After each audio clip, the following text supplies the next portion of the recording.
Graded comics are the dumbest invention in the entire collecting industry. At least that's what a lot of people say. I mean, really, this seems to be a pretty wide-ranging sentiment, especially from older members of the community. This stuff is meant to be read. These are books, not just pieces of art that stay in a little box forever. Only a stupid person does that. But then on the other side, you have people that say, I'm going to send every single comic book off I own to be graded. It's going to be preserved as a piece of history. I'm going to hang it on my wall. I'm going to own it forever exactly as it is right now. And whether it's CGC, CBCS, or PGX, I don't care, so long as it's preserved eternally. Plus, the market for selling these slabbed books is bigger than ever, so why not make some money while the getting's good? Well, shutting off all the noise, today I want to talk about why I think it's kind of true, but it's also kind of false. And also, it's extremely important and also totally meaningless.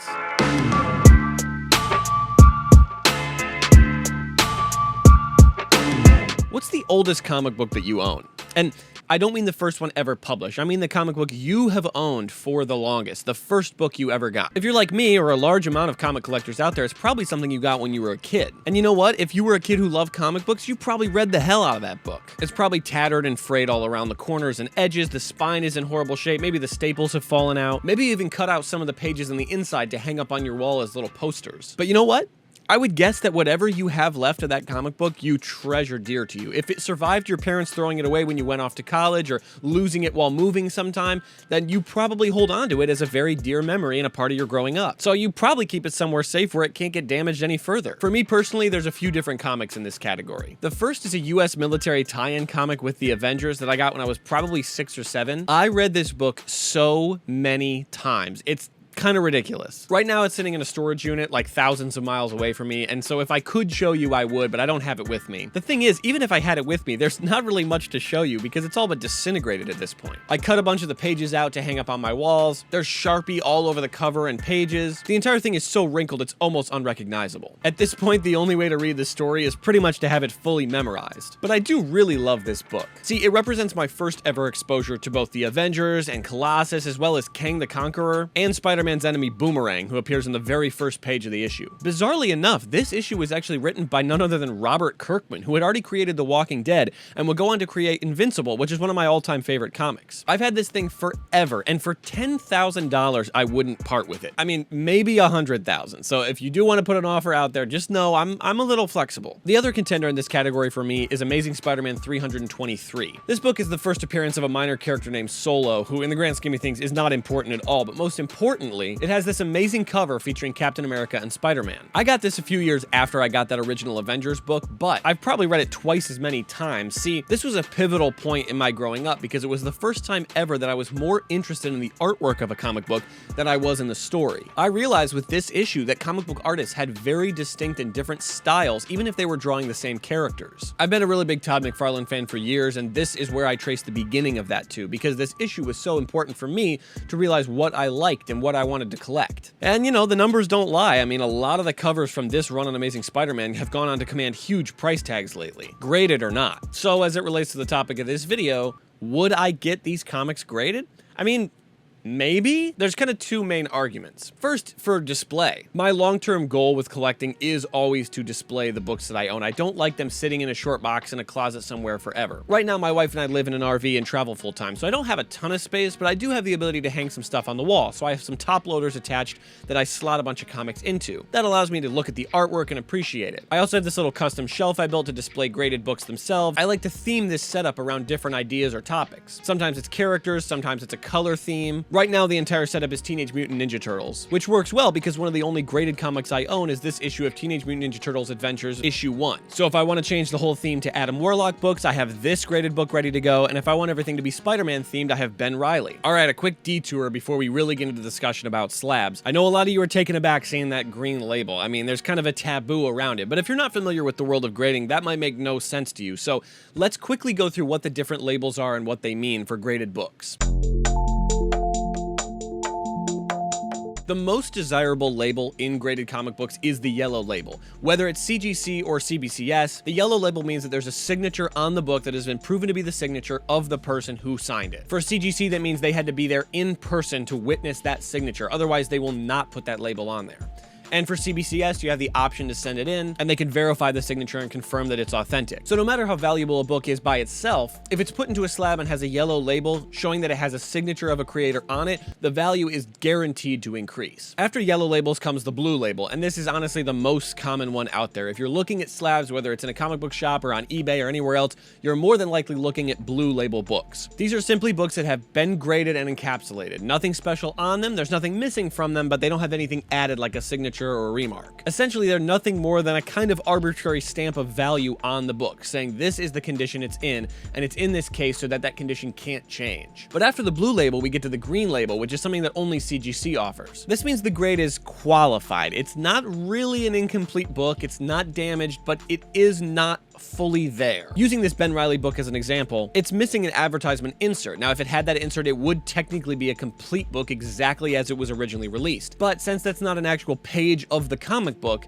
that doesn't mean that the entire book is missing something. So they grade the book as if it were complete, even though it's missing that non-essential piece. So in this case, it's graded a 9.2. Finally, if you see a purple label book, that means that the book has been restored. Somebody may have taped the interior back together if it was falling apart, or replaced the staples, and they may have even painted new colors onto the cover to make things pop and look newer. There's a few other different types of labels there, including labels that combine two different colors, but these are the main four. And it's important to note that the value of a book financially is pretty directly tied to the color and number on that label. So why does this matter if all you want to do is hang them on the wall like me? Well, for a lot of collectors, the 9.8 yellow label is very important. 9.8 is about the highest grade you can get on a consumer level book. Something that's a 9.9 or a 10.0 is really an anomaly, and they're very hard to come by. So a 9.8 is the standard level of perfection you're going to find in any book that you might have in your collection. And for a lot of people, it's very important that all the books they hang up have that perfect stamp of approval that they're a 9.8. Some people even get extremely frustrated if they send a book for grading and it comes back anything lower than a 9.8. They put the money into pressing and cleaning the book and sending it off,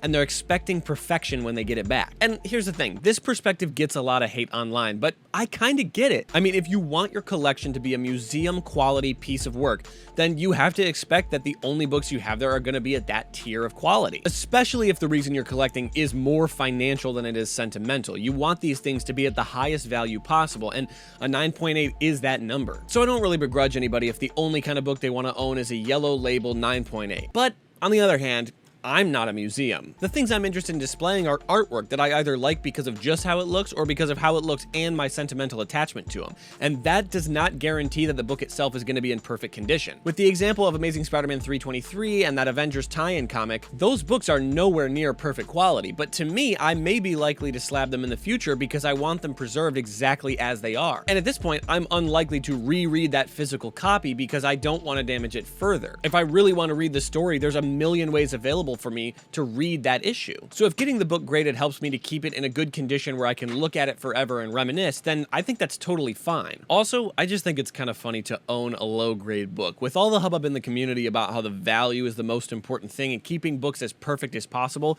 I think paying all the money to have a book encapsulated that's a really low grade and looks terrible is just kind of humorous. But that does bring us a little bit closer to the second half of the argument about grading, which is about the financial value of the books.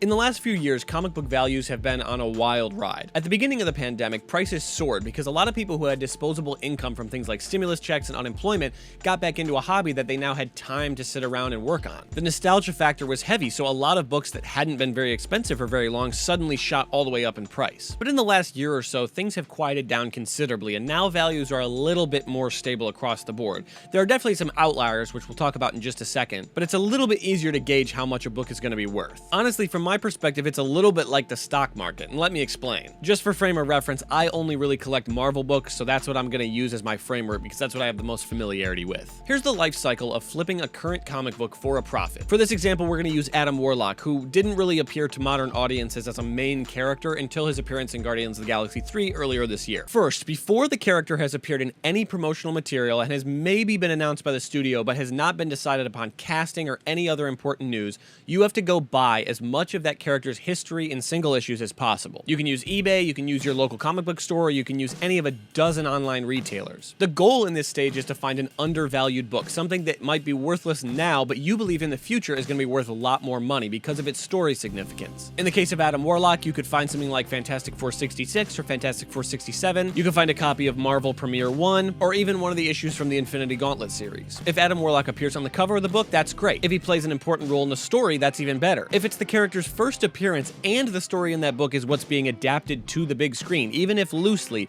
that's a home run book. But of course, you can't predict all these things that are going to happen in the movies, so in order to have success in this, you have to cast a wide net. You have to buy a lot of different characters, a lot of different origin stories, a lot of different first appearances, and wait for one of them to really hit the big time. So if you're shopping for Adam Warlock because you think he's going to be in Guardians 3, you might also want to buy the Silver Surfer, the In-Betweener, Galactus, Thanos, or the Living Tribunal. After all, down the line, any of these characters could potentially make their way to the movies. So this is where we get to phase 2 of the comic book flipping process. And here, there's 2 different paths within this. Route 1 is when you take the book from your local comic book store or eBay or wherever you bought it and immediately sell it for a profit. You list it with the description that it's going to be a hot commodity. You basically convince people that what you believe about the book should be true for them, and they should buy it now so they can get in on the ground floor. Depending on how plausible it is that this character will get introduced, you actually could make a lot of money. The fear of missing out is so palpable for a lot of collectors within the last few years that they're ready to buy something at the idea that it could blow up later. But the second route you can do in phase 2 is by sitting on the book and waiting. See, if the character doesn't end up on the big screen, then you just spend a little bit of money on something that's now in your personal collection. But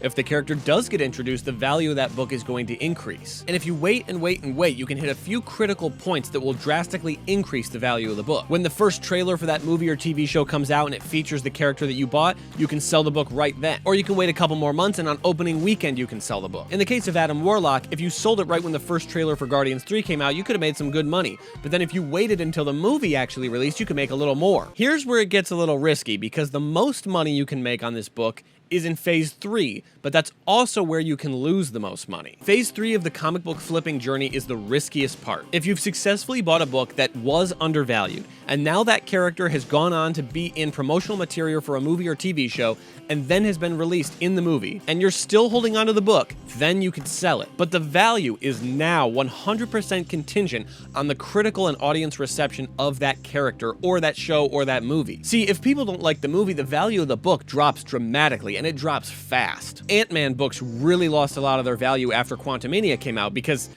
it sucked. Books starring the mighty Thor took a huge drop right after Thor Love and Thunder because that also sucked. But Adam Warlock books have held their value pretty well since the movie came out because James Gunn actually knows what he's doing and the character was interesting. So if you're in the market to make money, you can follow this 3-phase plan, and sometimes you might buy an issue of Iron Man before the next Iron Man makes it to the big screen. So where does grading fit into all this? Well, it's where you can have the most profitability. Waiting until phase 3 of the plan, getting the book graded, and then selling it if the character is well received by audiences and critics is where you're going to have the highest chance of making your profit. And here's the thing, sometimes a character doesn't even need to be in a movie or TV show for you to make a quick buck. Recently, Dan Slott and Mark Bagley's Spider-Man #7 introduced a character named Spider-Boy in the last 2 or 3 pages of the issue, due in part to the escalating speculator market or maybe other factors like the fact that the new Spider-Verse movie was about to come out. The book's aftermarket pricing soared almost immediately upon release. Everyone who was able to get a copy quickly and send it off to CGC or CBCS to get graded was able to make their money if that book made it back to them very quickly and got a high grade. But then almost immediately the price started to go down because the only people buying it were speculators.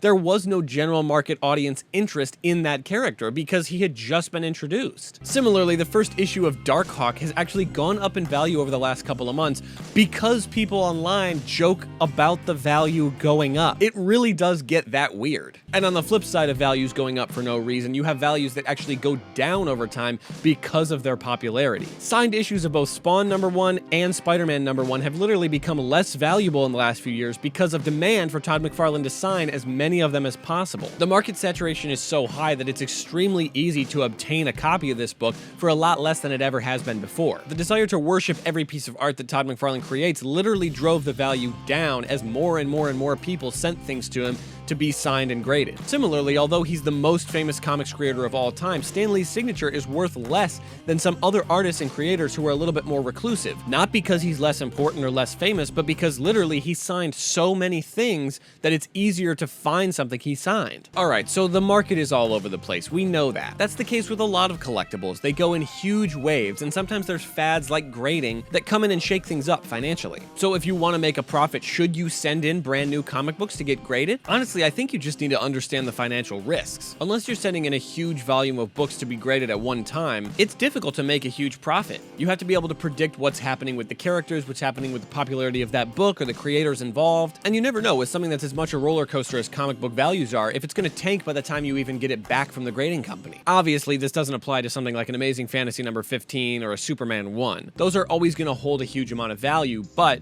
anything less than those high-tier books, you're not really able to predict what might happen in the future. So from my perspective, there's two things you should use as a measurement for whether or not you get a book graded. Either you want to have a book preserved forever because it's important to you, it's sentimental, and you have no intention of ever getting rid of it, so you want to preserve it exactly as it is. Or if you are 100% certain that the cost of grading and the cost of selling it after it's graded is going to make you such a profit that it will justify the time and money put into the process. And that's something that's extremely difficult to predict, so I don't participate in it. At this point, I only buy slabs if it would literally cost me less money to buy the slab than it would to buy that book raw and have it graded. Those are tough deals to find, and that's why I don't own a lot of graded books, but the ones I have, I got amazing deals on. If you're anything like me, graded books are not a way to get rich quick or even in the long term. They're a way to have something that you love, keep it, display it, and appreciate it forever.